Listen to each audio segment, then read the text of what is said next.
যারা মালামাল লুট করেছিল সে সকল সন্ত্রাসী চক্রকে আমরা আইনের আওতায় এনেছি।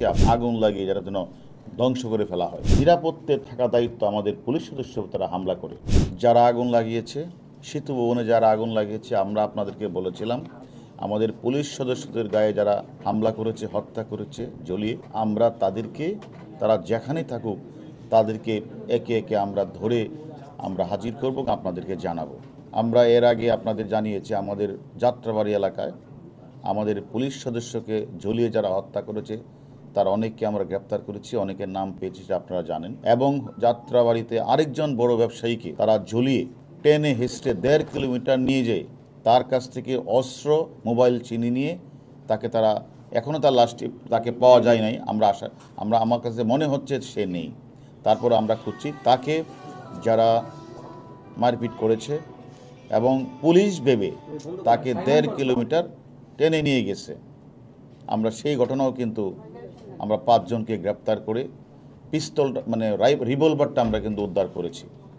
এর আগে সেতু ভবনে যারা হামলা করেছে, আগুন লাগিয়েছিল, আমরা কিন্তু সিসিটিভি ফুটেজ বিশ্লেষণ করে আমরা সেই ঘটনার সাথে যারা আগুন লাগিয়েছিল, যারা মালামাল লুট করেছিল সে সকল সন্ত্রাসী চক্রকে আমরা আইনের আওতায় এনেছি, আপনাদের বলেছি। সর্বশেষ আজকে আমরা যে বিষয়টি নিয়ে কথা বলছি সেটা হচ্ছে, আপনারা জানেন যে আমাদের গর্বের এবং আমাদের স্বপ্নের যে মেট্রো রেল উত্তরা দিয়াবাড়ি থেকে মতিঝিলে চলাচল করে, সেটা আজকে বন্ধ।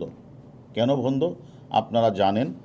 19 তারিখ কোঠা আন্দোলনকে ঘিরে একটি সন্ত্রাসী মহল জামাত বিএনপি যারা এর নেতৃত্ব দিয়ে, আপনারা জানেন কাজীপাড়া এবং 10 নম্বর যে স্টেশনে তারা ভাঙচুর করেছে, অগ্নিসংযোগ করেছে। সেই ঘটনার সাথে আমরা 4-5 জনকে আমরা অলরেডি আমাদের আওতায় নিয়ে এসেছি এবং তারা আমাদের কাছে সব কিছু স্বীকার করেছে। এবং এর মধ্যে যে নেতৃত্ব দিয়েছে মাস্টারমাইন্ড হিসেবে, তার নাম হচ্ছে আবু হান্নান তালুকদার। তিনি যুগ্ম সাধারণ সম্পাদক কেন্দ্রীয় ছাত্রদল। তাকে আমরা গ্রেপ্তার করার পরে তিনি নিজেই বলেছেন মিরপুরে 10 নম্বরে ছিল এবং তার যে 2 নেতা এবং তার যে ঊর্ধ্বতন যে নেতৃবৃন্দ রয়েছে, সুলতান সালাউদ্দিন টুকু, সাইফুল ইসলাম নীরব, এবং এদের প্রেরণায়, সহযোগিতায়, এদের কাছ থেকে তারা এগুলি নিয়ে তারা এই জায়গাগুলিতে তারা আগুন লাগিয়েছে। এবং তারা আরও 2 জন নেতার নাম বলেছেন, তারা তাদেরকে প্যাট্রোনাইজ করেছে। এর মধ্যে একজনকে এর আগে আমরা ধরেছি, নাহিদুজ্জামান শ্রাবণকে আমরা আগেই গ্রেপ্তার করেছি। আর তার যে সাধারণ সম্পাদক গণেশ রায় সাহস, তারা মূলত 4-5 জনকে দায়িত্ব দিয়েছিল যে এখানে থেকে তারা যেন ওই অন্যান্যদের সাথে নিয়ে তারা নেতৃত্ব যারা তাদের এই জায়গাগুলিতে যেন আগুন লাগিয়ে যারা যেন ধ্বংস করে ফেলা হয়, তাতে মানুষ যেন তাদের যে স্বপ্নের যে মেট্রো রেল চড়তে না পারে, বন্ধ হয়ে যায়। সেই ঘটনা থেকে তারা এই কাজটি করেছে। তারা অলরেডি আমাদের কাছে যে গ্রেপ্তার, তার নাম একজন আছে আমনান তালুকদার, যুগ্ম সাধারণ সম্পাদক কেন্দ্রীয় ছাত্রদল, ইমাম আল নাসের সাধারণ সম্পাদক শহীদুল হল ছাত্রদল, বজলুর রহমান বিজয় সিনিয়র যুগ্ম সাধারণ সম্পাদক বিজয় 71 ঢাকা বিশ্ববিদ্যালয়, আর ফেরদৌস রুবেল। আমরা জানতাম না যে জাতীয় বিশ্ববিদ্যালয়ে যে ছাত্রদলের কমিটি আছে সেই কমিটির সে হলো সহসভাপতি।